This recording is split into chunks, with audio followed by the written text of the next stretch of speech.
Hey everybody, this is Perch, and I want to explain kind of a frustration I have, and it's been building for a little while.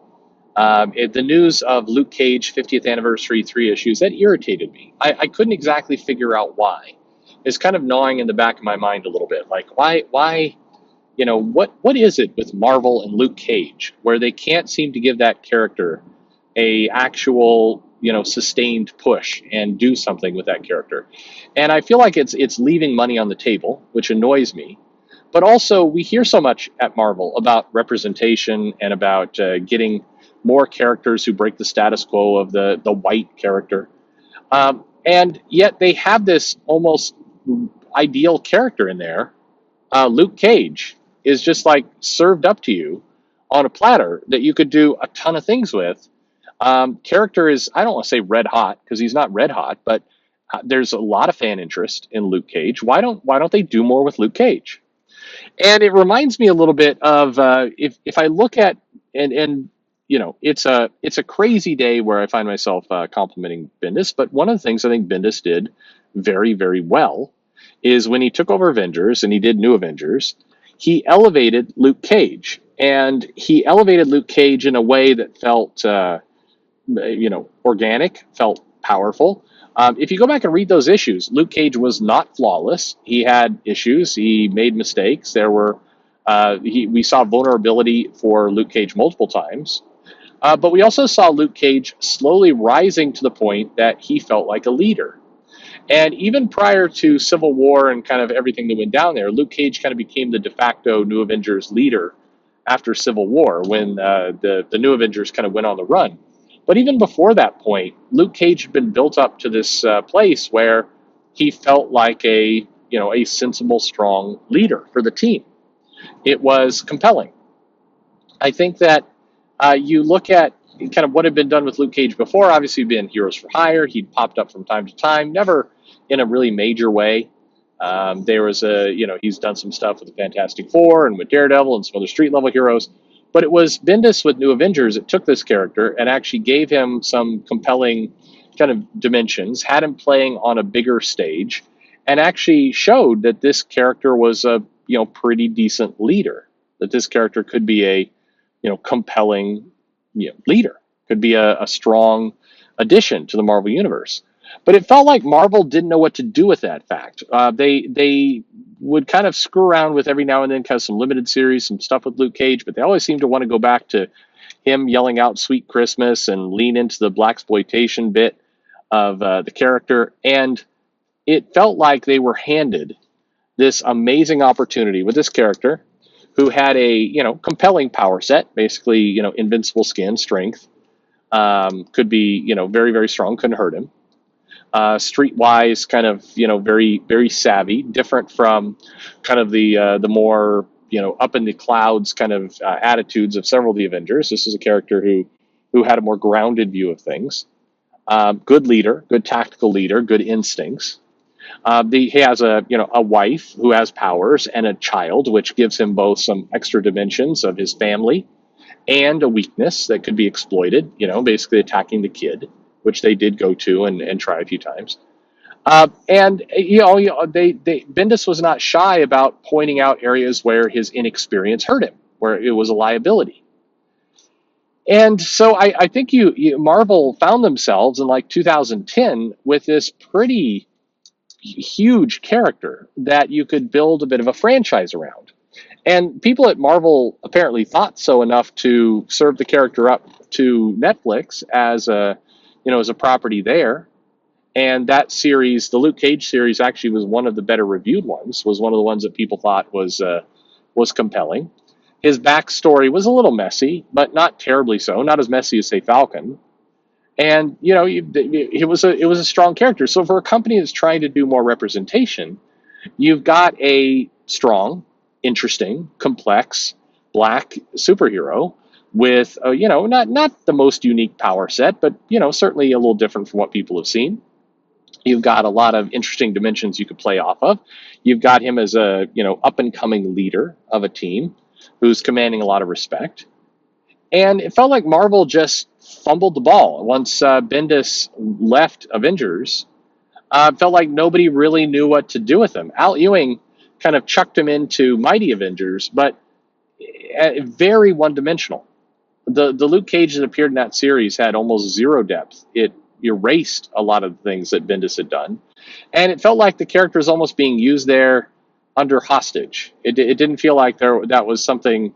Didn't feel like Ewing really wanted to do or knew what to do with the character. The character was just kind of there, and it obviously it didn't do well. It didn't take, but so here we are in 2021, 50th anniversary, and once again, here's Marvel with like 3 issues that tie into Devil's Reign for the character, and I find myself going, there's a dozen stories you could do off Luke Cage with his family, with his kid, again with his powers, with him trying to again be a leader and manage a team and do all this kind of stuff. I mean, why in the world? I sometimes wonder if Marvel's looking at this and going, well, Marvel Studios is trying to do more with Black Panther. We really only have one, ideas for one black leader, and that's going to be Black Panther right now. So, we don't have any ideas for Luke Cage. Forget about it. And again, as a company that likes to lecture people on representation, on racism, on kind of some of these other elements, and right now we're seeing Marvel do quite a lot in terms of changing legacy characters over into being kind of non-white. So we're bringing in more diversity into some of these established characters. Most recently with Iron Fist.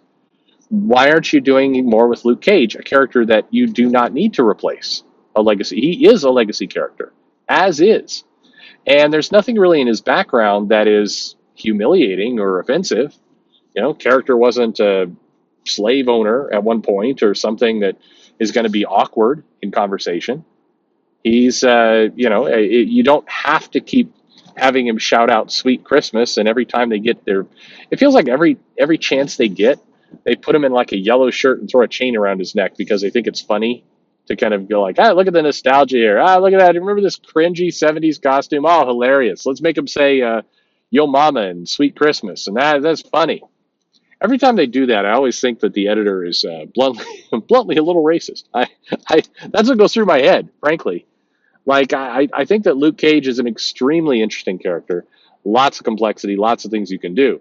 And so when your idea for him pretty much comes down to Luke Cage is hanging out in the neighborhood, and some people are, maybe they're robbing a bodega, and Luke Cage is getting milk for his kid, and then he has to stop these crooks, and one of the crooks shoots him, and it tears up his shirt. And then we're going to get Luke Cage to go, "Sweet Christmas, this was my best shirt." And then somebody will joke about how he used to wear a tiara. And that's the story. That's all we got. And it's just striking to me because I was recently going back and I was looking at some of those new Avengers issues that the Bendis has done. And I'm reading this going, man, they had a money character here. Like they had a solo comic out of this character. Easily a franchise player that they could make money off over the next 20 years. And they just blew it. Like, why? And I'm going to, speculate here. For me, and I'm not speaking for anybody else but me, for me, the fact that you've got a really interesting, compelling minority character in Luke Cage, a really strong, cool black character in Luke Cage, and you do not know what to do with it. You cannot actually come up with a story. For whatever reason, you can't do anything with that character.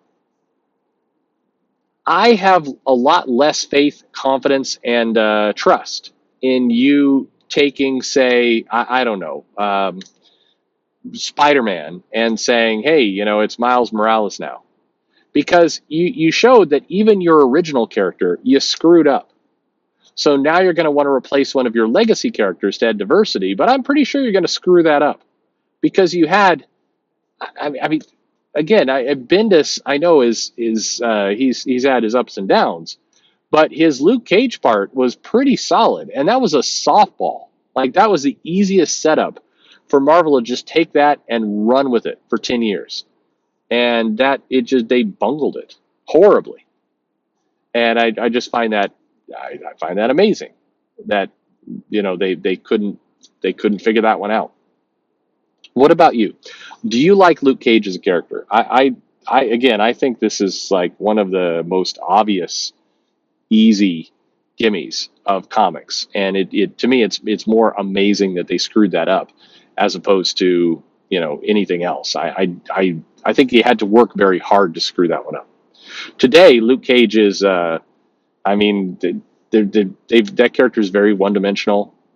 Not really anything going on. Shows up every now and then. I mean, these 3 issues, maybe they're going to be great, but you went from somebody who was the leader of the Avengers and organically a leader of the Avengers, meaning people were down with it. People liked it. Like, it wasn't one of those, oh my God, like when they put Sam Wilson in leading the Avengers, it felt awkward because Sam was like, he wasn't even talking like himself. It didn't sound like Sam Wilson. They were completely absorbed with the is he the real Captain America or not kind of storyline. It just felt more awkward. When you had Luke Cage in there running the New Avengers, like, hey, that comic sold really well during that time period, and people were into it.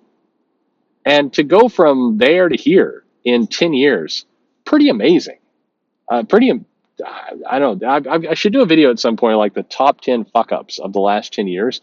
I think Luke Cage would be one of them for Marvel. Is a character that had tons of potential and could draw money. Again, you put him in. There was a time when him in the Avengers and that storyline was easily coasting over 100,000 copies monthly, no problem. And what'd you do with that? Just chucked it. That's it. Quite astounding. Let me know if you're surprised as I am. Comments below. Like and subscribe, of course. And thanks for listening.